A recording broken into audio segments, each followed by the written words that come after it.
quando se trata de espiritismo, sempre que a gente busca a fé, a gente sempre encontra também a razão. Não tem como você separar as duas coisas no espiritismo. Por isso que eu acho, foi a coisa que mais me atraiu no espiritismo, a doutrina, foi essa coisa da razão. As coisas não são porque tem que ser, as coisas não são porque é assim que Deus quer. Essa explicação não é a nossa. A nossa explicação sempre é, as coisas são assim porque a lei de causa e efeito diz assim, assim, assim. Porque aconteceu isso, hoje as coisas estão dessa maneira. Primeira coisa que a gente precisa entender, a gente deu uma palestra aqui na terça-feira sobre mediunidade, eu não vou ficar me repetindo, ali era uma visão mais técnica, né? Era uma visão mais carregada de conhecimentos científicos, né? Hoje vai ser um pouco diferente, vocês vão notar isso. Mesmo assim, eu fiz questão de colocar os nossos conceitos básicos de mediunidade. Tá? Faço questão sempre de falar sobre isso. E aqui, além desses conceitos, a gente vai trazer conceitos diferentes, alguns até engraçados, certo? Que a gente, ao longo desses anos, teve a oportunidade de conviver com todo tipo de médium. Os doidos são os mais engraçados, certo? Porque, acredite, existe médium que é meio perturbado, né? E aí, caridade. A gente está aqui no esforço de ser caridoso com as palavras. E aí, mas vamos falar dos conceitos de Allan Kardec, né? Kardec falou que mediunidade é faculdade dos médios. E aí nos deu a definição do que é ser médium. Ser médium é servir de intermediário. Ele só deu duas definições sobre mediunidade. Essa que eu vou botar agora, é sobre médium, né? Pessoa que pode servir de intermediário dos espíritos dos homens, e uma outra, que diz assim, a mediunidade não é nada mais, nada menos do que uma ferramenta de comunicação. Então, a mediunidade é uma oportunidade de nós que somos médiuns, né? Quem for, porque tem gente que não é. Nós que somos médiuns, né? Recebemos de Deus uma tentativa de, principalmente, número 1, a gente vem médium porque a gente tem resgates a serem feitos. Resgates são dívidas, viu, gente? Dívida eu sei que vocês não sabem o que é. Eu acho. Mas são dívidas. Existem, na verdade, é assim, ó, existem dois, quando se trata de prova ou expiação, isto é, quando se trata de motivos para eu reencarnar como médium, entendeu? Nós só temos dois. O primeiro é chamado médium de sublimidade. Já ouviram falar disso? Vou explicar. Tem até um exemplo que eu vou dar, certo? Que é o seguinte: médium de sublimidade é o médium que é assim, ó. Imagina uma pessoa boa. Pensa uma pessoa muito boa mesmo, uma pessoa que só faz o bem, só pensa em coisas boas, uma pessoa que tem um coração maravilhoso, que sempre se dedica ao próximo, que se esforça para ser cada dia melhor, que você não vê essa pessoa falando mal de ninguém. Ela é brasileira, pode pensar, não tem problema. Certo? Não tem nada a ver com isso. Mas você só vê essa pessoa pensando em coisa boa. Aí a pessoa desencarna. Quando ela desencarna, ela é um espírito. E aí é óbvio que ela é um espírito elevado. Porque ela só fez o bem, ela só praticou o amor, ela foi paciente, ela foi tudo aquilo que a gente consegue. Não, às vezes, né? Mas ele consegue, essa pessoa. Imagina essa pessoa aí, certo? Aí imagina que essa pessoa os espíritos superiores falam assim para ela: fulano, tu pode nos ajudar numa coisa? Tem uma região dos Estados Unidos que vai para lá um monte de brasileiro, por exemplo, morar lá. E aí eles vão precisar de uma pessoa que vá para lá ajudá-los, a orientá-los. Como você é uma pessoa muito boa, você não quer ir para lá não? Ajudar ela. Aí essa pessoa ela é convidada a uma missão. Deu para entender? Pronto. Aí esse médium, aí o que acontece? Ele chega, reencarna. Ele já tem uma elevação espiritual tão grande, ele já é tão desprendido da matéria, ele já está tão elevado espiritualmente, que mesmo que não faça parte do cabedal da missão dele, essa pessoa tem mediunidade. Ela vem médium. Porque a mediunidade se apresenta para as almas elevadas de uma forma que ele se desprende tanto da matéria que a mediunidade se torna natural. Que a mediunidade se torna... Então ele acaba se tornando médium por sublimidade. Entenderam? Pronto. 24 anos eu tenho mediunidade, certo? Adivinha quantas pessoas, quantos médicos eu conheci? Ou ouvi falar?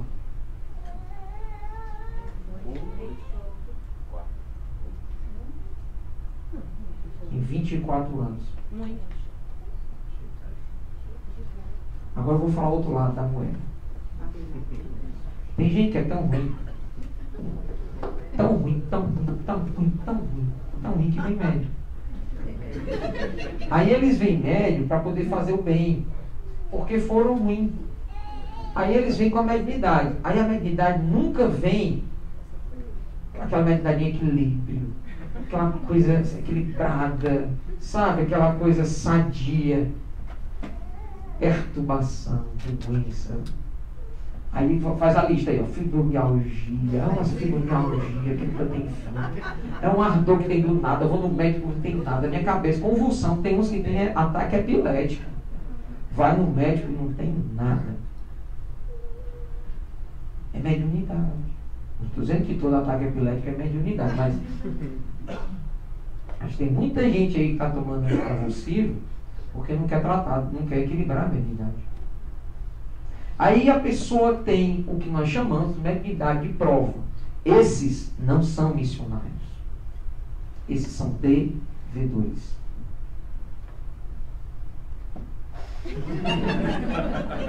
Ok? Já nos encontramos aqui? Okay. Nessa caminhada, eu encontrei um médico lá em São Paulo. Nunca vou esquecer disso. Gente, eu tinha só 21 anos de idade. Um ano que eu estava no Espiritismo. Só fazia um ano que eu estudava mediunidade. Só que eu estudava muito, né? Nessa época, nossa, a gente lia muito, lia muito mesmo. Só evangelho em grupo a gente fazia 3 por dia. Você tem ideia como a gente estudava, né? A gente dava livros médicos, o tempo todo estudando. Aí eu me lembro que eu conheci um cara em São Paulo. Nunca vou esquecer o nome dele, Paulo. Nossa, faz tempo.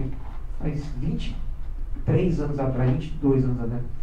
Aí eu nunca vou esquecer a carinha dele, assim, tão ingênuo. Ele olhou para mim e falou assim: Roberto, me ajuda numa coisa. Eu disse, fala, Paulinho. Ele disse assim: olha, eu conheci uma pessoa lá do centro que eu frequento, que ele é um senhor muito bom, pessoa maravilhosa. Sério. Ele é um ser humano diferente, sabe? É fantástico. Eu já comecei a ficar com perto. Ele é o quê? Não, ele é um cara, uma pessoa ótima, uma pessoa que ajuda todo mundo que pode. Sabe aquelas almas boas que veio para a terra? Eu falei, sei. Parece que eu com 21 anos eu já era meio vacinado dessas coisas, né? Aí ele disse assim: olha, ele disse uma coisa que isso ele me pegou. Aí eu falei: o que foi? Ele falou uma coisa que eu achei um pouco demais. Aí eu disse assim: o que foi? E aí eu queria saber a sua opinião, para saber se o que ele disse é verdade ou não. Eu que vou dizer se o que ele disse é verdade ou não. Aí ele falou: bom, se eu souber, eu respondo. Ele falou: é o seguinte, ele foi falar sobre espíritos e escalas evolutivas espirituais, né? Espíritos puros, espíritos sublimados, espíritos iluminados, espíritos bons, espíritos trabalhadores. Estou já chegando na gente. Espíritos trabalhadores, espíritos, né? Bem complicadinho. Aí tem umas. Você imaginou, né? Nós. Aí, pronto. Aí. E ele disse uma coisa que eu fiquei assim, não entendi muito bem o que você me explicasse. Ele falou que dentro da escala evolutiva, ele colocou assim, ó, Deus. Ele colocou Deus na escala evolutiva. Deus não é um espírito. Então, mas vai, continua. Deus. Aí não tem Jesus, né? Eu falei, claro. Tá certo isso aí, ó. Deus, Jesus, né? Mas ele disse que ele está aqui no meio. Gente, eu só tinha 21 anos de idade. Olhando para um homem. É o Espírito Santo. Eu olhando para um homem de 45, com 21 anos de idade, recém-integrante da doutrina espírita. olhei para aquele homem e me deu vontade de rir. Mas por caridade eu fiquei na minha. Eu guardei a minha vontade de rir e disse assim, eu não conheço esse senhor. Eu até acredito que ele realmente seja uma pessoa muito boa. Eu só acho, aí é só uma opinião, que ele está um pouco equivocado. Olha como eu fui caridoso nesse dia. Ele está um pouco equivocado. Eu estava inseguro, a gente estava começando a se perder um ano. Eu disse assim, ele está um pouco equivocado. Eu acho que ele deveria repensar isso que ele está dizendo. Porque não me parece ter muito sentido. Pois é, ele vive falando isso lá no centro. E, lógico que todo mundo acredita. Eu estou te perguntando porque você estuda, né? Aí eu me lembrei da pergunta 625 do Livro dos Espíritos. Qual o modelo e exemplo maior que há para a humanidade? Esquecer, bota a foto desse homem.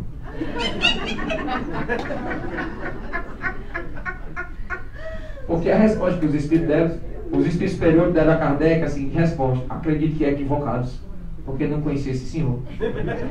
A resposta que Kardec deu foi Jesus. Os espíritos superiores deram para Kardec que era Jesus. Não era Buda, não era Maomé, apesar de nós sabermos Maomé, Buda, Siddhartha. Siddhartha é Buda, né? Houveram, né, esses líderes religiosos dessas religiões, eles foram pessoas boníssimas. Boníssimas. O pessoal às vezes é cristão e quer criticar quem segue outros, né, que não são cristãos. Isso é um equívoco. Porque, meu amigo, diante do nosso parâmetro, seguir Buda, diante da nossa evolução, seguir Buda, já é muito. Dá para entender? Olha, Buda falava de perdão antes mesmo de Cristo. Buda tem uma frase que eu acho linda, poética, mas ele falava que assim, Jesus Cristo não falou em pagar o mal com o bem? Não foi? Buda falou assim, sede, no sentido de ser, né? Sede como eu vou falar carvalho, mas era outra planta. Acho que era o sândalo. Sede como o sândalo, que perfuma o machado que o golpeia. Isto é, pague o mal com o bem. Quer dizer, 600 anos antes de Jesus, este homem já falava em cura pouco. Já falava em perdão. Então, nós vamos desmerecer isso. 600 anos antes de Cristo, onde é que a gente estava para estar criticando o Buda? Deu para entender? Então, são almas elevadíssimas. Aquele outro médium aqui dos Estados Unidos, que recebeu o Livro dos Mormons, no século XVIII, eu não lembro o nome dele, outra alma elevada. Então a gente precisa, Johnson, não lembro o nome desse médium, século XVIII, 1700 qualquer coisa. Ele que encontrou os manuscritos escritos em cobre, né? Debaixo de uma árvore, guardado pelos seus antepassados, e ele viu tudo isso através de uma comunicação espiritual, porque ele era médium. Ele era analfabeto e escreveu um livro. Só é possível com a mediunidade, algo assim. Então, a gente vê o tempo todo esses bons exemplos, mas a gente encontra aqui atual um doido. Por isso que é bom a gente conhecer os conceitos, para a gente não se perder na loucura de alguém. Porque tem um doido de carteirinha. E tem aquele doido que é doido só de vez em quando. Então, o doido de carteirinha é fácil identificar, porque ele só fala doidice. Mas o doido, de vez em quando, ele fala coisa legal, coisa boa, e no meio bota uma doidice. Kardec nos diz que é melhor que a gente repila 10 verdades para não aceitar uma única teoria errada. Então, isto é, se você me contar 9 verdades e um erro, sai da frente. Entendeu? Então a gente tem que ter muito cuidado com isso. Às vezes algumas mentiras vêm disfarçadas de verdade. Para ser médium de Jesus, a gente é bom estudar, conhecer, aprender.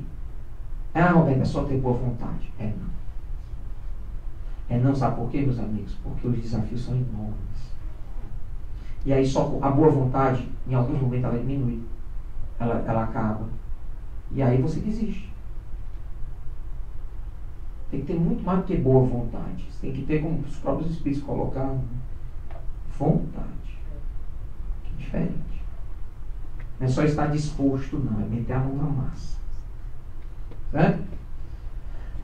Aí uma dessa explicação, né? Isto é, dotada de faculdades para intermediar planos físicos e espirituais. Então é isso que os médios fazem. Vamos falar de médio por Jesus, vamos falar do Evangelho, né? Nada mais evangélico no Espiritismo do que o evangélico no Espiritismo. Só que, mais uma vez, cuidado com isso. Cuidado com essas definições que eu ouço às vezes alguns palestrantes falando. Não, porque o Espiritismo é a religião. O Espiritismo não é religião. Acaba com isso. Por favor. Quanto mais as pessoas repetirem esse erro, mais esse erro vai se propagar. Espiritismo é uma doutrina. Doutrina. Aí dentro da doutrina tem uma parte dela que é o quê? Religiosa. Por isso o Evangelho é segundo o Espiritismo e não é o Espiritismo segundo o Evangelho. Entenderam o nome do livro agora? Então, é o Evangelho que está dentro da visão espírita. Então, Evangelho e Espiritismo. Evangelho e Espiritismo. Aí tem gente que só lê Evangelho e acha que é espírita. Reflita sobre isso. Kardec relutou muito em escrever esse livro. Tanto é que ele é o terceiro da codificação. Olha os anos. Livro dos Espíritos, foi o primeiro. 1857. Livro dos Médios, 1861. O Evangelho, 1863. Só surgiu como o terceiro livro. Foi, para você ter ideia dos três aspectos da doutrina, ciência, filosofia e religião, religião foi o último que surgiu. A doutrina começou como uma religião, começou como uma ciência para estudar as comunicações. E Kardec, dessa ciência, derivou-se uma filosofia a partir das respostas que os espíritos davam. E a partir dessa filosofia, conselhos, leis, morais. E aí não tinha como fugir da religião dentro da doutrina. Alguns centros espíritas no Brasil, principalmente. Olha, isso foi uma preocupação de Kardec. Kardec falou sobre o Brasil em 2 momentos. Vocês sabiam disso? Sabia? Ele ainda encarnado, falou sobre o Brasil em 2 momentos. Sabiam disso? Não? O primeiro foi quando um repórter do Rio de Janeiro escreveu um artigo falando daquela nova doutrina que estava surgindo na Europa. O Espiritismo, 1860 e pouco. Esse artigo. Um periódicozinho que tinha no Brasil. E aí Kardec, olha como ele foi sensato. Ele soube dessa publicação. E numa das revistas espíritas, comentou esse artigo, dizendo que soube que no Brasil, aí ele cita o Brasil, houve um repórter que fez uma entrevista, ele se sentia extremamente grato por ter falado sobre o assunto. No entanto, o artigo estava completamente fora daquilo que se propunha a doutrina espírita, e que o repórter que fez o artigo, apesar de boa vontade, não havia entendido os conceitos básicos da doutrina. Olha só, parece uma coisa, o Brasil botou a mão na pessoa errada. Como é que pode? E o segundo momento, já perto da morte dele, perto do desencarne dele, foi quando foi fundado na Bahia o primeiro centro espírita brasileiro. Kardec ainda estava vivo. Vocês sabiam disso? Eu não sei o nome do centro. Acho até que nem existe mais. Mas tem um centro espírita em Fortaleza, por exemplo, tem 110 anos. Tem um centro espírita que eu conheci em Maranguape, na época que eu morei lá, que hoje ele deve estar com 115 anos. Foi o primeiro centro espírita do Ceará, foi em Maranguape. Maranguape é potência. Impressionante. Aí o que acontece? Aí Kardec, sim, quando abriram o Centro Espírita no Brasil, olha o que Kardec comentou. Fico feliz, mais uma vez, ele, como uma pessoa boa que ele é, fico muito feliz em saber que o Brasil fundou sua primeira casa espírita, o primeiro centro espírita que sem dúvida é motivo de alegria. No entanto, me preocupa muito, pois aquele país guarda uma fortíssima relação com o catolicismo e, por essa razão, uma forte tendência a transformar tudo em religião. Kardec era meio profeta. Tem alguns centros espíritas no Brasil que você entra tentando igreja. Você chega assim e diz assim, que dia é a leitura do Livro dos Médios? A pessoa lá no Brasil, que livro é esse? Não, aqui só reza, só faz evangelho para se salvar. Então, muito cuidado com isso. Certo? Então vamos estudar a doutrina como um todo. O Evangelho do Espiritismo, que para mim é o principal livro da doutrina, essa é a minha opinião pessoal. É só minha opinião pessoal, viu? Por que é o principal livro da doutrina para tu, Roberto? Porque é ele que nos mostra o caminho da conduta moral que a gente precisa transformar. Sem ele, os espíritas ficam tudo meio sem GPS. Ah, daí enrolando sem GPS, né? Meu irmão, você entra à direita, tem 6 entradas. Então é isso, bicho. Aí o GPS aqui escolhe meu, com uma travadinha, pronto, eu vou parar em Kissimmee. Eu tinha até uns amigos lá.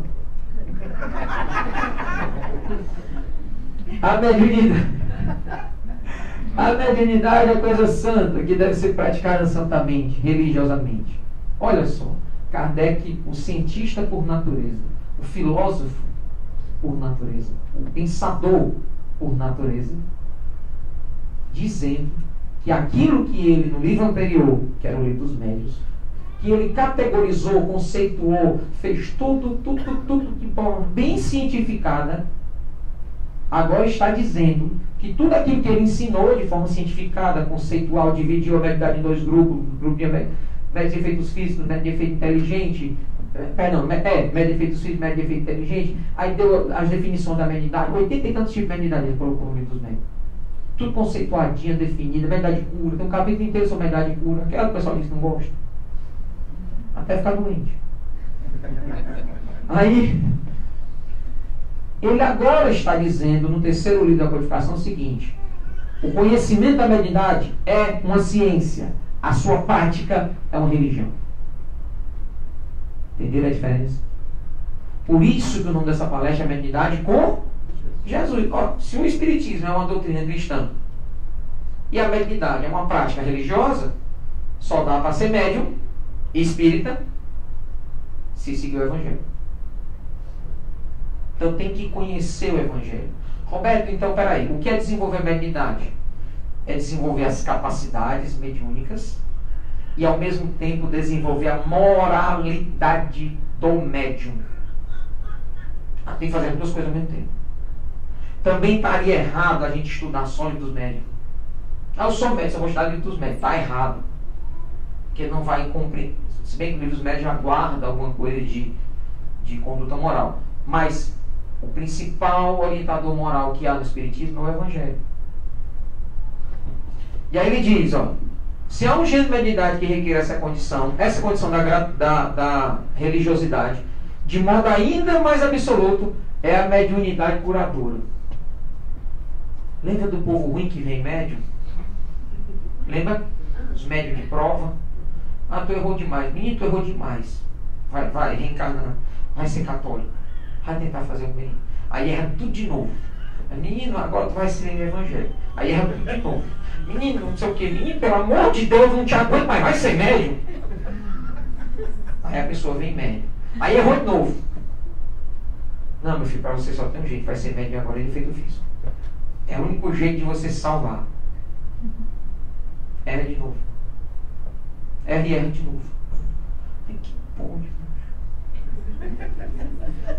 Aí desencarna e diz, desculpa aí, ó. Tentei e tal. Não, meu filho, agora tem mais pra você não. Vai ser médium de cura. Pronto, você sai de um trem com 50 vagões, você está no último na janela de trás. Daí para frente é bem fácil cair do trem. Porque depois dele não tem mais vagão nenhum. Aí ó, sai da terra, ó. Aí não é nave espacial, não. Viu? É uma marca bem. Vamos falar. O médico dá o fruto dos seus estudos. Olha o parâmetro que Allan Kardec faz entre a medicina e a mediunidade de cura, né? Que ele ainda está usando o mesmo exemplo. Muitas vezes a custa de sacrifício penoso. Mas ser médico, você vê? No Brasil, aqui eu não sei, mas no Brasil é no mínimo 10 anos de estudo. Né? Aqui é 20, né? Porque olha só, no Brasil, são 6 anos de faculdade. E a faculdade é uma moleza. De manhã, tarde e noite. Quando eu fazia engenharia, eu tinha uns amigos que faziam medicina na mesma faculdade. Aí eu encontrei com eles, bem quando eu encontrava com eles, eu estudo nervoso, preocupado, estudando. Mas que diabo, vocês não relaxam, não, é? Ele disse assim, relaxa como? Mas uma grade curricular dessa, quando ele me mostrou, eu não acreditei. Para fazer engenharia civil, precisava de 220 créditos aula na época. Para medicina era 660. Só que eu fazia esse curso em 5 anos, ele fazia os 660 em 6. Então ele tinha disciplina de manhã e tarde. Eu fazia aula e trabalhava. Eu era engenheiro e já tinha empresa. Eu estudando engenharia já tinha empresa de engenharia, de construção. E os coitados lá, meu irmão, queimando, testando. Terminou o curso de medicina, pronto, agora você está garantido, né? Você tem um salário já gigantesco assim que se forma, não é isso? Não. Vá terminar a medicina e não ser especialista em alguma coisa para você ver o que você vai fazer na vida. Aí, uma especialização, no mínimo mais 2 ou 3 anos, né? E não sei o que, não sei o que. Conclusão, mesmo depois que faz tudo isso e começa a se dar bem na vida, ainda tem que continuar estudando, porque tudo se atualiza. Gente, não é fácil não. Como é que ganha bem? Merece. Então é o que ele está dizendo, ó. O médico dá o fruto dos seus estudos feitos muitas vezes com jeito de sacrifícios penosos. Imagina você passar 10 anos na faculdade estudando feito louco, como eles passam. O magnetizador dá o seu próprio fluido por até a sua saúde, pode pôr-lhes preço. Pode. Magnetizador, eu não sugiro fazer isso. Eu até tenho uma camisa do curso que a gente acabou de fazer, curso de magnetismo. E o magnetismo que a gente ensina é o magnetismo para caridade. Tá? Pode não significa que você deve. Tá? Existem outras questões morais que envolvem o magnetismo que no curso a gente explica e a gente faz as nossas sugestões. No entanto, o médium curador transmite o fruto salutar dos bons espíritos. Não tem o direito de vendê-lo. Claro que não. Jesus e os apóstolos ainda que pobres nada cobravam pelas coisas que operavam. Procure, pois, aquele que carece do que viver, recursos em qualquer parte, menos na mediunidade. Conclusão. Só dê para a mediunidade o tempo que você tiver disponível. Roberto, mas não me resta muito tempo disponível. Cuidado com essa pegadinha, viu? Você não tem tempo disponível porque você não cria esse tempo disponível e usa isso como desculpa para não cuidar da sua mediunidade, porque aí você está fazendo outra coisa errada. Eu já vi médico dizer isso. Eu tenho mediunidade, mas não tenho tempo para cuidar da mediunidade. Por que não? Porque eu trabalho o dia todo. Cara, e à noite? Cara, à noite eu descanso, né, cara? Assisto jornal.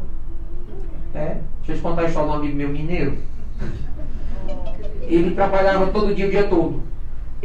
Chico Xavier, em 35 anos de trabalho, gente, vocês vão ficar bestos, que eu vou dizer.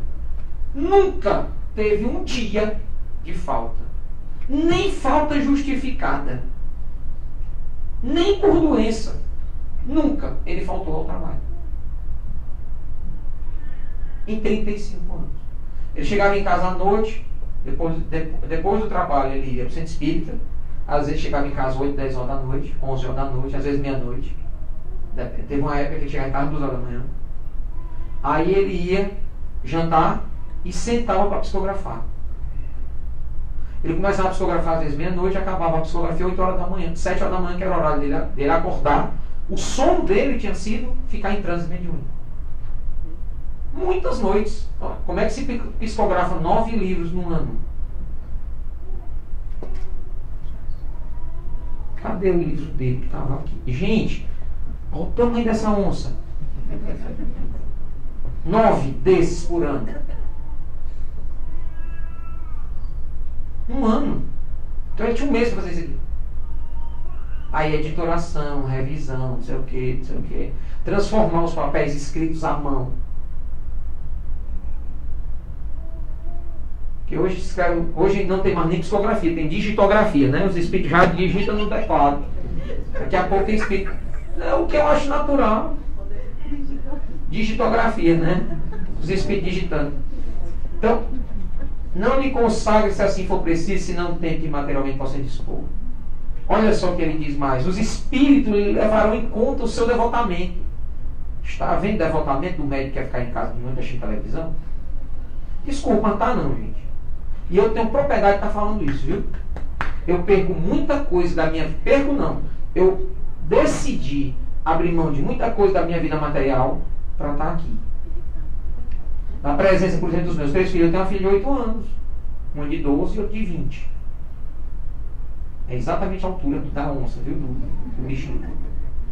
Do jumentinho. Então, eu às vezes, eu abro mão, eu fico com saudade deles. Você acha que o quê? Eu passo um mês viajando, aí volto. Passo uma semana em casa, mais um mês viajando, não dá saudade não dos filhos. Eu sinto muito dos meus. Mas foi uma decisão que eu tomei. Eu estava na casa da Fátima, tocando obra pelo celular, pedindo para o pedreiro bater foto, ele não bateu foto direito. Oi, macho, não vi esse negócio de direito não. Aqui, Roberto, esse problema aqui é como é que vai resolver? Assim, assim, assim. Então, beleza, resolve. Eu estou mandando dinheiro agora, transfiro. Tudo pelo celular. Podia estar rico. Minha mãe tem razão quando ela diz isso. Mas será que eu quero isso? Eu prefiro estar rico de paz interior. Então eu trabalho só o suficiente. Tem época que eu fico até sem trabalho. Não sei se vocês sabem, o país do Brasil está um pouquinho com alguns problemas. Alguém que trabalha com construção civil? Trabalho? Vocês que trabalham com construção civil, vocês têm notícia da construção civil no Brasil? Está uma maravilha. Faz uns 3 anos que nós estamos sem trabalho praticamente. E aí, graças a Deus, eu tenho uma herança, meu pai, coisas deixadas pela minha família que me permitem ter uma vida plena, materialmente falando, até os momentos de dificuldade como essa que o país está enfrentando. Mas aqui, ó, procure, pois, aquele cara que vê recurso em qualquer parte, menos na mediunidade. É o que eu faço. Ok? Essa pergunta é para vocês. É bom ou ruim ser médium? Não responde. Se responder, se compromete. Porque quem disser que é bom, eu vou botar de um lado aqui do salão. Quem disser que é ruim, eu vou botar do outro. Aí se mudar de opinião, vai ficar migrando. Aí eu vou aqui, ó, só prestando atenção. Então não é a hora ainda de responder. Certo? Mas eu quero que você pense nessa pergunta. É bom ou ruim ser médium? Mas é um palhaço, tu viu?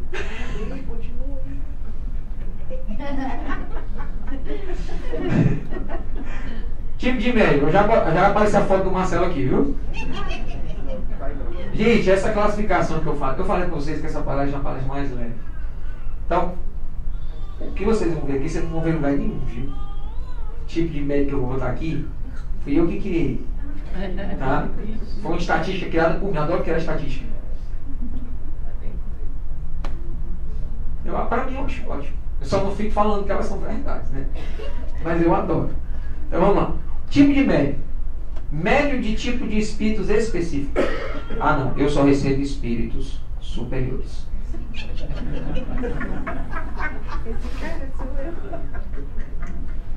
Ah não, eu só recebo espíritos sofredores.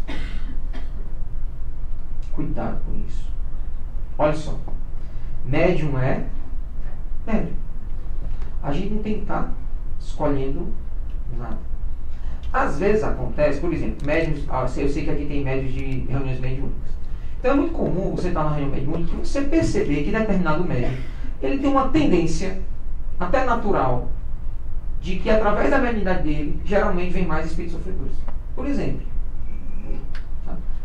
E aquele outro médium ali, ele tem uma tendência que vem mais espíritos endurecidos por ele. Mas não é só aquele tipo de espírito que vem. Mas a gente nota que muitos espíritos endurecidos vêm por aquele médium. Às vezes o médium tem uma determinada, uma específica responsabilidade com Deus. Uma específica responsabilidade em resgatar determinadas relações que faz com que essas características mediúnicas aconteçam. No entanto, você jamais se defina como um médium de espírito obsessor. Não faça isso. Isso seria um erro, um equívoco enorme. Tá? Nós somos médiums. Ponto final. Né? Quem for, claro. Então, nada de médium de espírito específico. Tem um outro tipo de médium que é assim, médium de espírito só. Rapaz, vai ser Dr. Fritz, ó. Eu conheci um médium de cura que se recusava a receber o guia espiritual dele, só recebia o espírito fazer cirurgia espiritual. Ele se recusava, o espírito vinha, ele dizia não, aí ele botava o espírito para correr. O espírito vinha quase num processo possessivo, tomando de conta dele, porque ele não queria, ele só queria que viesse um médico para fazer cirurgia. A pessoa dessa não entendeu nada de espiritismo. A pessoa se Chico só receber semana. Então, é claro que a gente tem uma ligação por conta do trabalho. E é óbvio que porque a mediunidade de cura, no meu caso, é pública, não tem como não ser. Como é que o doutor Felipe ia atender o povo se não fosse mediunidade pública? A gente só não transforma ela num circo. Isso a gente não pode fazer, que isso aí estaria contra o Evangelho. Algumas mediunidades têm que ser públicas. A de Chico Xavier, psicografia, cartas consoladoras. Como é que ia fazer a carta consoladora se a pessoa está presente assistindo? Como é que aquilo ia tocar o coração dela? As pinturas mediúnicas, dá para fazer sem ser público? A pessoa, o médium entra no quarto, entra numa sala, sai com o quadro pronto. O que é que isso muda? O que é que isso mostra? Nada. Então a mediunidade, em alguns casos, ela precisa ser pública. É o caso da mediunidade pura. Certo? O que não, por exemplo, o que eu não aconselho para a mediunidade de desobsessão. Reunião de desobsessão, não. Aí sim, salinha fechada, quem está preparado para estar ali. Porque é outro tipo de coisa. É outro tipo de abordagem. Tá? Então, médium de um espírito só. Outro erro. Tá? Os médios, eles não têm que ser médium de espírito só. Roberto, tu é médium do Dr. Fritz? Não. Dos 8 espíritos que estão próximos de mim, o Dr. Fritz é um deles. E se duvidar, um dos mais distantes de mim dos 8. A diferença do Dr. Fritz para os outros é que o Dr. Fritz mediuniza mais e por um período mais longo do que os outros. Mas os outros também estão perto de mim porque também me orientam minha mediunidade, orientam o trabalho. Eles não estão perto de mim porque, não só porque eles gostam de mim, que eu acho que eles gostam. Mas eles não estão perto de mim porque eu sou privilegiado, não. Eles estão perto de mim por causa do trabalho. O trabalho é que precisa de proteção. O Roberto tem que criar dele. Ele tem que se virar para se vigiar e perceber o próprio caminho, o próprio destino. Método dele mesmo. Conhecem esse? Ixi, esse tem tanto. Ele não tem... Está ali na reunião, não sentiu o espírito de um rapaz, quer saber... Vou receber o meu. É o médio anímico, né? Não que o animismo seja uma coisa ruim, cuidado, viu? O animismo, quando no sentido de forjar um processo mediúnico, é um erro. Mas as faculdades anímicas são ótimas para uso em apometria, magnetismo e por aí vai. Certo? Então, faculdades anímicas de desdobramento. Então, faculdades anímicas são faculdades valiosíssimas. Só que são mal interpretadas por causa dos médiuns que usam do animismo, né, para se fazer chamar a atenção. Deixa eu contar uma coisa para vocês. Sabe qual foi uma das reuniões mediúnicas mais legais da minha vida? Vou contar para vocês. Eu conto? Estava em Maranguape. Já tinha uns 2 anos e meio. Eu já estava me achando, né? Eu estava... Porque olha só, 2 anos e meio com 22 anos de idade. Que ele é um bonito.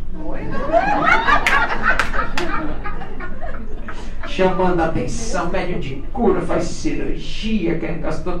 Aí eu ia para a reunião mediúnica de um centro espírita aqui onde nós começamos, né? Que é o Centro Espírita Eliseu de Menezes, lá em Maranguá. A Seara Espírita Eliseu de Menezes. E aí Eu fazia parte da mediúnica, logicamente. Todo mundo da mediúnica ali eram pessoas que trabalhavam também com o Dr. Fritz e com o Dr. Mauro. E eu estava lá, e a gente já naquela empolgação, porque a mediunidade já se apresentava de forma muito clara. Eram umas evidências muito fortes da mediunidade nessa época. Gente, eu saía do corpo, ficava às vezes assistindo a reunião lá de cima do teto, olhando para baixo, vendo a reunião mediúnica. Então já era nesse ponto. Aí eu dizia assim, meu Deus, que coisa má. Já era nesse nível, né? Então a gente chegava no centro já se achando, né? Aí tá, bora, vamos ligar aí os botões da mediunidade e vamos meter o pau mesmo aqui agora para receber espírito. Sentando na mesa, só médiuns fantásticos. Eu tive essa sorte. Em Maranguape, o pior médium que tinha na reunião era eu. Juro por Deus. Eram médiuns fantásticos. Meu primo Alessandro, então, esse aí não se fala. Ele saía do corpo, o espírito vinha no corpo dele da comunicação e ele ia em outro médium psicografado e assinava no final. Olha o nível de desdobramento que ele conseguia. Aconteceu várias vezes, ele ia para outro estado. Aí a pessoa depois chegava. Aí eu pegava a data e o dia da psicografia que a pessoa mostrava, eu reconhecia na hora a letra e a assinatura dele. Aí eu corria lá e olhava na nossa agenda de 1 mês, 2 meses antes, naquele dia que estava em Fortaleza, que a psicografia foi em São Paulo. Aconteceu várias vezes. Ele olhava para mim e começava a rir. Para ele aquilo era fácil. Então era médios assim que eu convivia. Aprendi muito com esse povo. Maria José, Regina, Rita. O pessoal sabia mesmo. Tudo pé no chão, médio de verdade. Aí eu estava um dia numa reunião, concentrando. Geralmente começava assim, não dava 20 segundos, 30 segundos, já começava a vir o primeiro espírito. Aí eu 20, 30 segundos. Nada. Os outros médicos começaram a minimizar normalmente, como se com reunião. Aí eu, depois de uns 3 minutos, eu pensei assim, vocês não estão me vendo aqui não. Aí eu disse, não, isso é só, vou me concentrar mais, vou me desdobrar. Gente, eu virei os olhinhos nessa hora. Eu fui pra frente, fui pra trás, entrei no corpo, saí do corpo, olhava para um lado, olhava pro outro, me enchia e tal, eu não sentia nada. Aí eu, peraí, tô sentindo aqui a vontade de dizer boa noite. Não, isso aí sou eu. Não, peraí, o que está acontecendo? Depois de uns 20 minutos, a doutrinadora se levantou, veio até mim e me deu um passe, sem eu dizer nada. Eu falei, já perceberam que a coisa não, porque não é normal. A gente vê no ritmo. Paz e bem, irmão.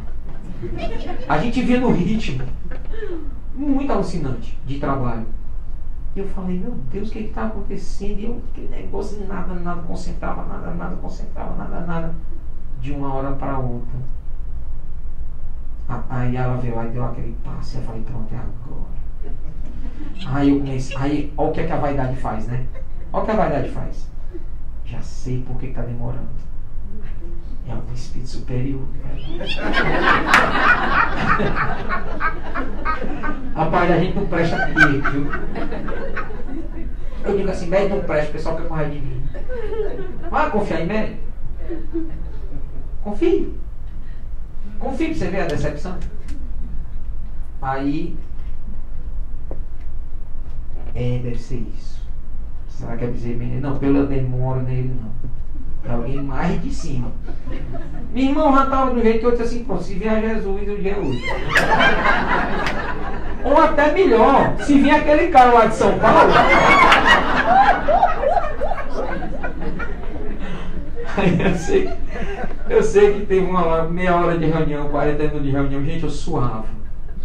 Nada.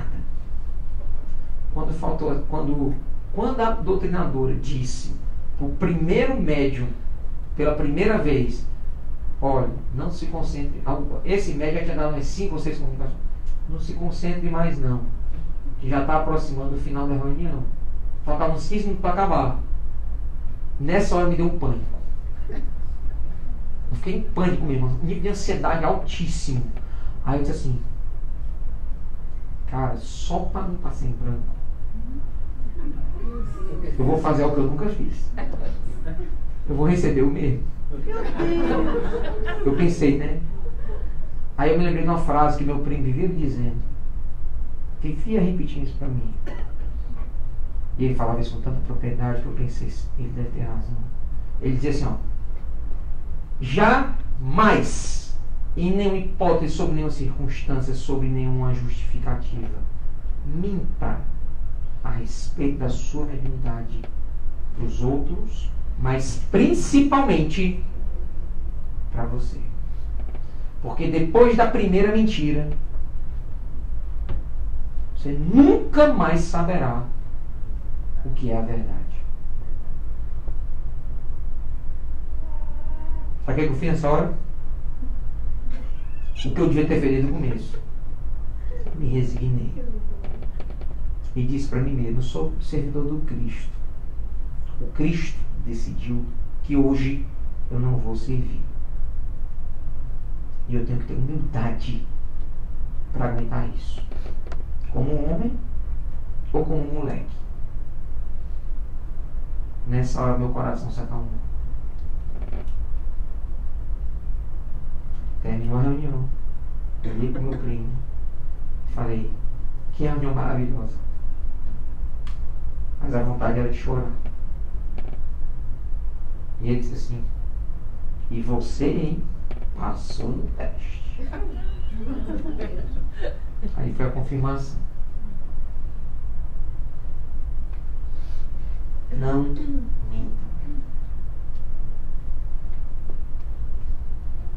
Médio desenvolvido. Fulano não, fulano já é médio desenvolvido. Eu também era nesse dia dessa reunião. Gente, deixa eu dizer agora para vocês. Isso não existe, né? Esse termo deve ser expurgado na doutrina espírita.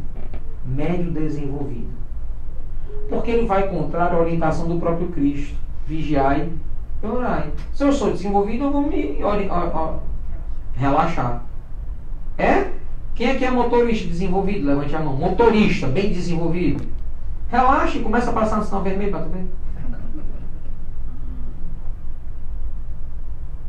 Gente, olha, é igual a trânsito. Não dá para relaxar, não. A gente dirige relaxado, né? Mas com atenção. Quem dirige durante 10 horas, dirige? Dá para ser médio durante 10 horas. Mas com atenção. Sem perder o foco. 10 segundos de descuido, você termina na vala dentro do saco. Não é assim no trânsito? O trânsito perdoa? Não. Mediunidade também não. Certo? Então não existe médium desenvolvido. Existe médium habilidoso, como meu primo era. Existe médium eficaz.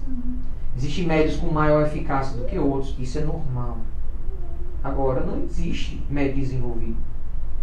Tá? Todos os médios estão em constante desenvolvimento. Constante. Médio principal. Esse é o melhor. Do Brasil, então, menino. Deixa eu te apresentar aqui. Esse aqui é o médio principal da casa. Aí eu sabe o que eu faço? Eu sou o médio principal? Certo. Tchau. Você é médio principal, não precisa de mim. Porque o médio principal não precisa de médiums. Só precisa? Não. É a tal da mediunidade solitária. A pessoa começa a desenvolver a mediunidade para ele. Ele funda o centro para ele ser médio do centro. Aí quando ele está lá dentro, ninguém pode se desenvolver. Se duvidar, quando ele está viajando, nem mediúnica acontece. Porque aí se destacar alguém lá dentro do centro com alguma mediunidade que seja um pouco comparada a dele. Gente, isso é só o que tem no Brasil. É o tal do médium principal. Tem médium que vai com a mediúnica e fica o médium principal na porta. Só falta botar um holofote assim na cara dele. Ele senta na cabeceira da mesa, claro, porque no final quem vai pagar a conta é dele. Ué. Aí ele já senta aqui na cabeceira da mesa, bota 18 médios na mesa. Pergunta quantos receberam o espírito, quantos médios? Nenhum, porque tem o principal. Quem sou eu para receber o espírito na frente do outro? Esse aqui é o principal. Aí os espíritos de luz vêm aonde? Só vem no principal. Não, gente, me perdoe, mas eu acho que eu não sei nada de espiritismo, não. Quando eu vi essas palhaçadas. Porque isso é uma palhaçada. Como é que eu crio uma reunião médiúnica, boto 18 médicos lá dentro e só eu recebo? Isso não existe. Se o médico tem um pouco mais de habilidade que os outros, a função dele é ajudar os outros a se desenvolver também. Quando você conhecer um médico famoso, pergunte: qual é a sua habilidade principal, psicografia? Quantos médicos de psicografia você já ajudou? A resposta dele dirá o seu caráter. Pergunte quantos médicos de psicografia o Chico ajudou. O Chico já nunca sentava na mesa para psicografar sozinho. Eu não sei se vocês notam, porque o pessoal fotografava só ele na cabeceira, mas se você olhar ao redor, está lotado de outros médicos, trabalhando, psicografando. Vários continuam até hoje lá em Minas Gerais. Eu fui em Pedro Leopoldo, há um mês atrás. Nossa, que emoção, gente. Você não tem noção. Eu chorava. Conheci o local onde o Chico nasceu, onde ele trabalhou, onde ele viveu por 49 anos. Eu pensei que ele tinha saído pelo Leopoldo bem mais cedo. Ele saiu de lá com 49 anos. Eu tenho 44. Então, a boa parte dos livros mais conhecidos, Nosso Lar, tudo foi lá. Fui na Fazenda Modelo, eu chorei na Fazenda Modelo. Onde ele psicografou, por exemplo, lá Paulo Estevam. Só.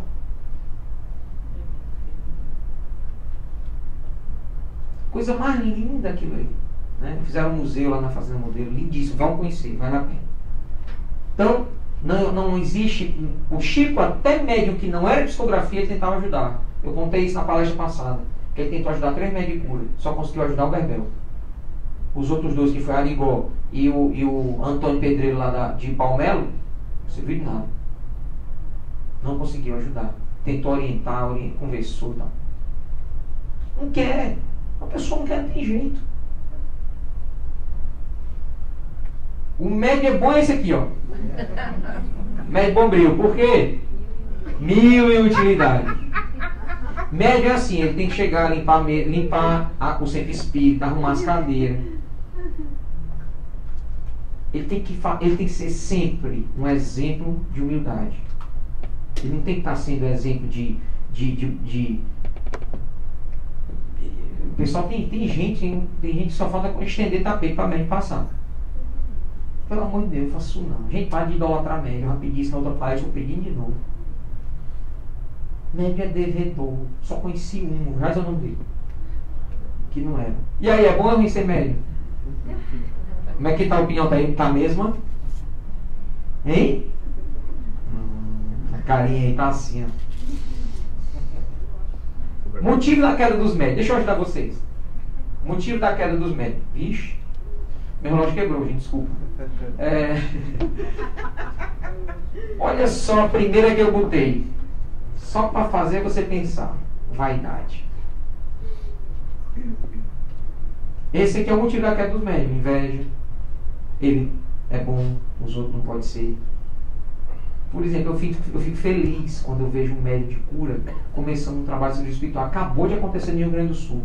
Um médico conversa comigo há mais de um ano, o Michael Volpato, o nome dele. Como eu esqueci o sobrenome, que é um nome bem diferente, né? E ele vinha conversando comigo, aí eu disse assim, eu estou indo para o Rio Grande do Sul com o Dr. Fritz, Farroupilha e Caxias. Você mora em Porto Alegre, né? Aí ele disse assim, eu vou para lá pelo menos passar um dia para a gente se conhecer. Passamos o dia todo, ele acompanhou os trabalhos, ficamos conversando e tal. Cara, eu tinha que voltar hoje, mas eu não vou não. Passou 4 dias com a gente. Participou de todos os trabalhos, palestras, cara, gente boa. O doutor Felipe disse até o nome do espírito que ia trabalhar com ele. Nossa. Quer dizer, isso não é bom? Quer dizer, isso é maravilhoso. Né? Então, a inveja, a arrogância, o egoísmo, o orgulho. É bom ou ruim ser médium? Peraí, calma, deixa eu mostrar o outro lado. Motivo para ser médium. Porque ali é o lado ruim, né? Mas vamos ver o ponto. Cumprimento da missão. Cumprimento das responsabilidades, vamos chamar assim, né? Que toda vez que eu falo missão, o pessoal fica pegando no meu pé.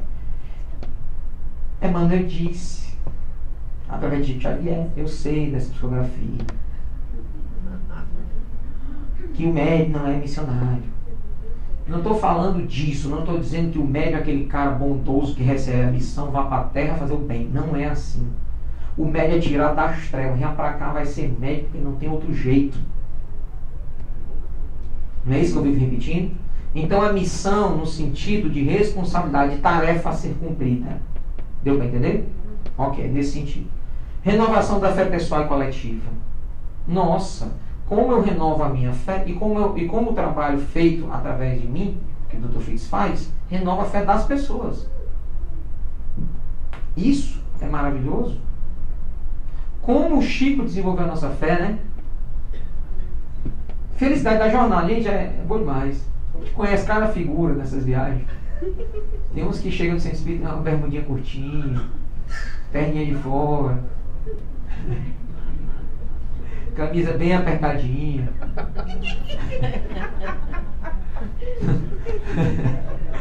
E são pessoas boas, mas tem essas, né? Tem essas questões a resolver. E isso causa muita alegria ter esses amigos, né? Porque o Marcelo para mim já não é um amigo, o Marcelo é irmão. Então é diferente. Você sabe como é que, por que existe esse trabalho em Orlando? Porque um dia uma pessoa chegou para mim lá em Pompano Beach e disse assim: Roberto, não tem ninguém para assistir tua palestra. Aí eu falei: eu conheço. Não, Roberto, deixa eu te explicar, tem bem pouquinha gente para assistir. Mas tu não quer cancelar, não? Eu disse: eu cancelar uma palestra? Irmã, só se eu tiver no UTI ou alguma outra coisa absurda acontecer, porque eu não me lembro de ter cancelado nem palestra nem dia de cirurgia na minha história. Aí ele disse assim: não, cancela não, vamos fazer. Tinham 6 pessoas na palestra. Eu fiz, como eu sempre faço, amor. A gente está aqui pela quantidade, o próprio Chico foi um exemplo. Fez durante 2 anos evangelho no Centro Espírita sozinho, não tinha um encarnado com ele, fazendo evangelho com os espíritos. Ele ia fechar o Centro Espírita, ia sair, e você vai para onde? Ele disse: não, vou embora, não veio ninguém. Aí ele disse assim: não, senhor, e nós? Nós quem? Aí ele viu os espíritos. Foi por causa desses 2 anos que o Chico Xavier desenvolveu muito a evidência. Porque ele passou 2 anos convivendo só com espíritos, conversando com o espírito, fazendo evangelho. 2 anos. Pensa que no filme só mostra uma reunião, né? Foram 2 anos. Você continuaria? Pois é, quem sou para desistir com 6 pessoas? Dei a palestra. Ninguém quer um dos 6? Marcelo. Roberto, você não quer ir fazer essa palestra um dia lá em Orlando? E aqui estamos nós. Entendeu? Então, é muita felicidade na jornada. Amizades, né? Tanto de encarnar quanto desencarnar. Já pensou você desencarnar e chegar uma galera que você, só olhando assim, não reconhece muito bem, mas ele diz assim: Roberto, somos nós, cara. A gente tava junto. Eu nunca medianizei, mas eu estava do teu lado, velho. Ia lá, segurando, contando piada pra tu. Era tu! Mas aquela piada que tu contou aquele dia. Era eu, porque tem algumas vezes que a gente tá dando palestra tão medianizado, quase medianizado, né? Que acontece isso. Às vezes a gente tá dando palestra e os espíritos estão auxiliando. Tem horas que o negócio tá tão sério, o espírito tá tão perto assim, que aí eu começo assim: gente, você não sabe o que aconteceu. Pronto, o que eu vou dizer daí pra frente? Eu não sei o que é. Aí o espírito começa uma piada que eu não sei o final. Aí eu vou contando aqui, quando vocês riam, eu rio também, porque eu também não sabia. Acontece isso às vezes na palestra, né? Então, quer dizer, são grandes amigos. Grandes amigos.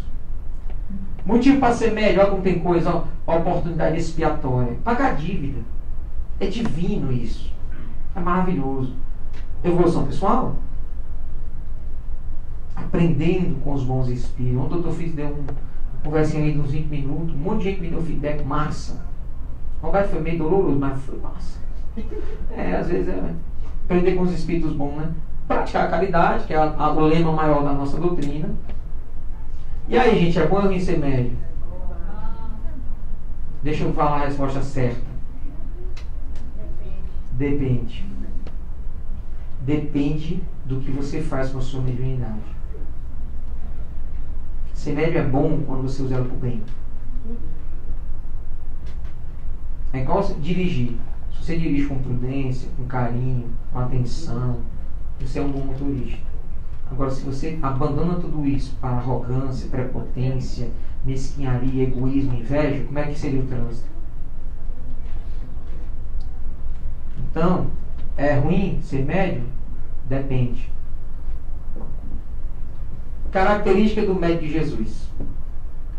O médium de Jesus, ele está o tempo todo se espiritualizando. Então, ele não é aquela pessoa que... ele tem que estar o tempo todo em evolução, em espiritualização. O tempo todo. Ele demonstra amor, não só nas palavras, mas principalmente nos seus atos. Ele é vigilante. Ele presta atenção nas coisas, ele não acredita em tudo que ouve. Ele tem que ter cuidado com ele mesmo, principalmente.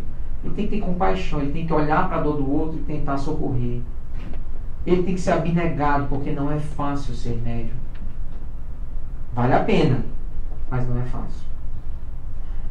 Tem que ter disciplina. Manda, coitado da Emmanuel, né? Falou isso tantas vezes pro Chico. Tem que ter desprendimento. Porque se a gente se apegar a muitas coisas da terra, não dá para trabalhar a mediunidade, não. Paciência, isso às vezes me falta. Me falta bastante, um pouquinho de cada coisa. Mas paciência às vezes é caridade. Palavra sublime, né? O amor em ação. O assalto. Uma vez um amigo meu estava chegando em casa e aí ele estava chegando em casa e aí era tarde, ele vinha como do centro espírita, porque do centro espírita para a casa dele era uma meia horinha. Igual aqui, né? Aí ele chegou em casa, já tarde, né? Quando ele entrou pelo portão, ele entrou no portão da casa dele, no portão da rua, fechou. E quando ele chegou na porta de casa, ele notou algo estranho no jardim. Quando ele viu, era um homem com a arma na mão. E ele ficou muito nervoso, ele disse, olha, aqui é um assalto. Aí ele era uma pessoa, gente boa, muito pacata, ele olhou para ele, o homem disse assim, fique tranquilo. Eu não vou reagir, não tenho arma, não sou uma pessoa violenta. E estou vindo do centro espírita, sou espírita, sou médium, estou vindo do centro espírita e acabei de chegar em casa e ele disse assim, eu tenho dinheiro lá dentro da minha casa, dentro do meu quarto. Aí foi dizendo exatamente onde estava o dinheiro. Tem uma cômodazinha do lado da minha cama, uma gaveta. Dentro dessa gaveta tem dinheiro. Você pode vir comigo que não tem problema nenhum. Aí ele começou a dizer tudo que ia fazer, o que é uma coisa boa, porque o lado estava meio nervoso. Assim, ó, eu vou agora acender a luz da sala. Aí o lado disse assim, vai lá pegar o dinheiro. Eu disse assim, não senhor, você vem comigo. Porque ele pensou assim, pode ser que ele pense que eu vou pegar uma arma, tentar reagir a alguma coisa. Então não, só vem comigo. Foi com ele até o quarto dele, ligaram a luz do quarto, abriu a gaveta, puxou. Aí o lado, não tem dinheiro aqui não. Eu falei, tem sim. Tá vendo esse livro aí dentro? Chama Evangelho segundo o Espiritismo. Tô. Dentro tem um envelope. E dentro desse envelope tem o meu salário. Aí o ladrão, pode contar, tem 300 reais, ele falou. O ladrão pegou, contou. Aí ele tem 300 reais, do jeito que ele disse? Tem. O senhor está me esperando faz muito tempo? Umas 3 horas, você chega muito tarde em casa. O ladrão reclamando. Aí ele diz assim, me desculpe. É porque hoje teve atendimento até mais tarde, justificando o horário que chegou atrasado. O ladrão. É porque hoje lá no Centro Espírita teve muita gente para atender e a gente se atrasou um pouquinho, só me perdoe ter feito o senhor esperar tanto. Aí ele disse assim, não tem problema não. O senhor está aqui há 3 horas? O senhor não está com fome não. Aí eu tô. Ou se eu quiser, olha, sobrou do almoço um feijãozinho, arroz, uma galinha. Eu adoro galinha. O senhor não quer comer um pouquinho comigo não? Por favor. Aí ele disse assim, tá certo. Aí o ladrão sentou na mesa, botou a arma em cima da mesa. E ele lá esquentando o feijão, o arroz, botou. Aí botou na mesa, eu só fique à vontade, que tem bastante. Aí eu acho que tem Coca-Cola. O senhor gosta de Coca-Cola? Gosto. Gosto muito. Ladrão. Foi só um minutinho. Aí foi lá na geladeira, abriu. Tinha Coca-Cola, tá vendo? Eu bebo Coca-Cola, não, senhor. Fique à vontade. estou vendo que e ele comendo com aquela vontade toda, eu estou vendo que o senhor, desculpa, eu nem conheço muito bem, mas eu estou vendo que o senhor está com uma roupinha meia feinha, meia amarrotada, a calça está rasgada. Assim, é a única que eu tenho. Assim, ó, eu ganhei essa semana 2 calças. Eu tenho essa que eu estou usando e mais 2 novas. E eu preciso de mais uma. O senhor não quer, eu estou vendo que o senhor tem mais ou menos o mesmo biotipo que eu. O senhor não quer uma calça dessa para o senhor, não? Eu vou lá pegar para o senhor. Aí fui lá pegar uma coisa. Olha, quando eu vi as calças, eu me lembrei de umas cuecas novas que eu tinha ganho. Trouxe umas cuecas também, ó. Essas 4 aqui. Será que dá no senhor? Dá. O senhor tem família? O ladrão? Tenho 2 filhas. Elas também estão com fome. Tá, espera um minutinho. Foi lá no armário, fez uma cesta básica. Montou tudo. O ladrão refeito. Já tinha comido. Um saco de roupa na mão. Saco de comida no outro. A arma em cima da mesa. E ele falou, cuidado, não vai esquecer sua arma.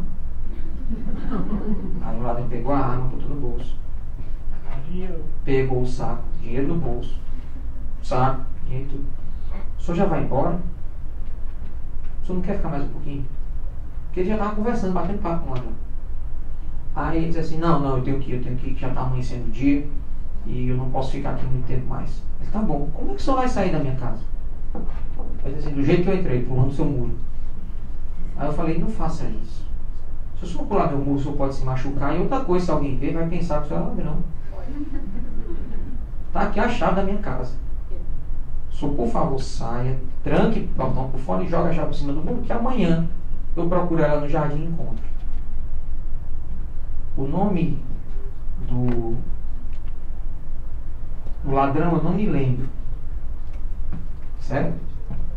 Mas o nome do assaltado, essa eu lembro.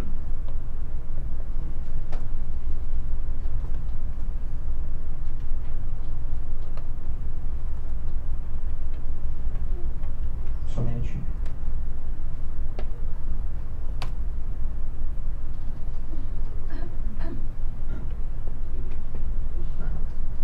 Vocês conhecem esse senhor? Vamos ouvir ele falar sobre responsabilidade. Alguém, se eu tivesse influência, se eu pudesse realizar alguma coisa em benefício da comunidade, e se eu tivesse a menor autoridade para fazer isto, eu apenas repetiria para mim mesmo e para todos os nossos irmãos em humanidade, de todas as terras e de todos os idiomas, aquelas palavras de nosso Senhor Jesus Cristo. Amai-vos uns aos outros como eu vos amei. Porque amor com esquecimento de si mesmo. Porque amor nada pedindo para si. O amai-vos uns aos outros foi superado pelo amai-vos uns aos outros como eu vos amei. Amar alguém ou alguma causa sem pedir nada, sem esperar o pagamento nem mesmo da compreensão da inteligência do próximo, então trabalhar por uma humanidade mais feliz, por um mundo melhor, pela extinção das guerras e pelo incentivo do progresso em bases morais convenientes para que nós todos estejamos no melhor lugar possível, que possamos ocupar no campo da vida humana, servindo ao Pai, ao Criador, a nosso Senhor Jesus Cristo e a todos os princípios cristãos, ou mesmo aos princípios mais nobres de outras religiões, para que, com respeito mútuo, possamos vencer todas as barreiras e amar como o amor deve ser consagrado entre nós. Isto é, amor sem recompensa. Porque todo amor que é possível, infelizmente, ainda é um amor muito parente, de grande parentesco com o amor dos animais. Pois é. Se você queria um exemplo de amor e mediunidade com Jesus, está aí. A gente não pode reclamar que não teve exemplo. A gente pode reclamar por outras coisas. Mas Chico Xavier foi, para mim, e para a maioria dos espíritas, o maior exemplo de amor e caridade que a gente poderia ter. A dedicação desse homem. Ele trabalhou pela mediunidade pouco tempo, eu sei, foi apenas 75 anos. Agora que eu estou com 24, né? Quem sou eu? 75 anos, trabalhando, gerou uma obra de 426 livros, publicados até o seu desencarne.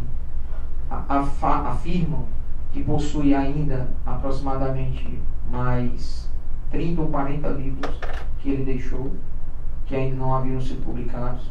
Então são aproximadamente 460 obras. Se você ler um livro psicografado por Chico Xavier, um livro por mês, eu acabei de mostrar o tamanho de um deles, né? Você vai demorar 39 anos e meio para ler todos. Começa logo, viu? Muito obrigado pela atenção de vocês. Que Jesus abençoe o coração de vocês. Que Jesus possa abençoar a mediunidade de vocês, para que vocês entendam o quanto é importante que essa mediunidade seja usada para o bem. Sem isso, sem Jesus junto com a mediunidade, sem a mediunidade com Jesus, a gente certamente vai se perder. O que eu desejo para vocês é que vocês se encontrem. É isso que eu mais desejo. E um caminho mais seguro na direção de Deus, na minha opinião, a opinião do Espiritismo, é caminhar ao lado do Cristo. Muito obrigado, que Jesus acompanhe todos vocês. Obrigada.